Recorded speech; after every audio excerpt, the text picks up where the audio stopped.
আগামী 10 থেকে 15 বছরের মধ্যে একটি প্রজন্ম এই পৃথিবী ছেড়ে চলে যাচ্ছে, যারা সমাজকে ভয় পায়, যারা আমাদের শিখিয়েছে কিভাবে মানুষ হতে হয়, যারা একে অপরের খোঁজ খবর নেয়, বিপদে মানুষের পাশে দাঁড়ায়, দেখা হলে হেসে জিজ্ঞেস করে কেমন আছো, যারা রাত 9টার পর টিভি বন্ধ করে ঘুমিয়ে পড়ে আর এখনো দিনে 2 থেকে 3 বার খবরের কাগজ পড়ে।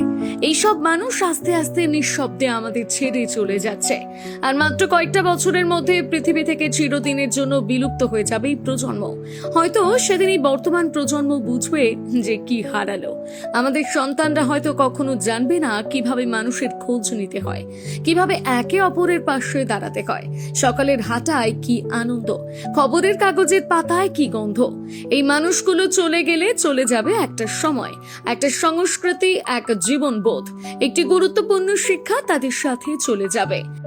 তোমার বাড়িতে কি এমন কেউ আছে? তাহলে তাদের যত্ন নিও, যতদিন আছে তাদের ভালোবাসো, সম্ভব হলে তাদের পদাঙ্ক অনুসরণ করার চেষ্টা করো, কারণ এই প্রজন্ম সুখী হওয়ার শিল্প জানে।